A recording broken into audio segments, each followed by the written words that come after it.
hello' everyone নিজকে কেতিয়াও সৰু বুলি নাভাবিব লাইফত এনেকুৱা বহুত সিচুৱেশ্যন বা কাম আহি যাব পাৰে যিটো আপোনাৰ ভবা মতে নহবও পাৰে অমিতাভ বচ্চনে কৈছিলে যে যিটো কাম তুমি ভবা মতে হয়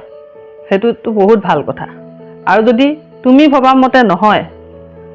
তেন্তে সেইটো আৰু বেছি ভাল কথা কাৰণ যিটো তুমি ভবা মতে হোৱা নাই সেইটো আসলতে ভগৱানৰ ভবা মতেই হৈ আছে মহেন্দ্ৰ সিং ধোনী ক্ৰিকেটৰ অধিনায়ক ইণ্ডিয়ান ক্ৰিকেট টিমৰ প্ৰথম অৱস্থাত ইণ্ডিয়ান ক্ৰিকেট টিমে তেওঁক সিলেক্ট কৰা নাছিলে এই কথাত তেওঁ বহুত ভাঙি পৰিছিলে ডিপ্ৰেছনতো গৈছিলে অলপ সময়ৰ কাৰণে কিন্তু তেওঁ গিভ আপ কৰা নাছিলে তেওঁ নিজৰ প্ৰেক্টিছ অব্যাহত ৰাখিছিলে কণ্টিনিউৱাছলি সেইকাৰণে জীৱনত বন্ধুসকল যদি লাইফত যদি চেলেঞ্জ আহে সেই চেলেঞ্জ একচেপ্ট কৰিব লাগে সাধাৰণতে আমাৰ মানুহবিলাকে কমফৰ্ট জোনত থাকিবলৈ বিচাৰে কেতিয়াবা সেই কমফৰ্ট জোনৰ পৰা ওলাই আহিবলৈও চেষ্টা কৰিব লাগে মহেন্দ্ৰ সিং ধোনীয়ে এবাৰ চৰকাৰী চাকৰিও পাইছিলে কিন্তু তেওঁ সেই চাকৰি ত্যাগ কৰিছিলে এৰি দিছিলে অৰ্থাৎ তেওঁ সেই চাকৰি একচেপ্ট কৰা নাছিল কেৱল তেওঁৰ কেৰিয়াৰৰ কাৰণে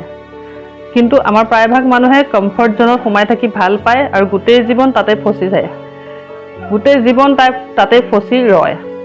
সেইকাৰণে সদায় কমফৰ্ট জোনৰ পৰা ওলাই আহিবলৈ চেষ্টা কৰিব লাগে তেতিয়া আপুনিও সেই মহেন্দ্ৰ সিং ধোনীৰ দৰে জীৱনত নিশ্চয় সফল হ'ব পাৰিব থেংক ইউ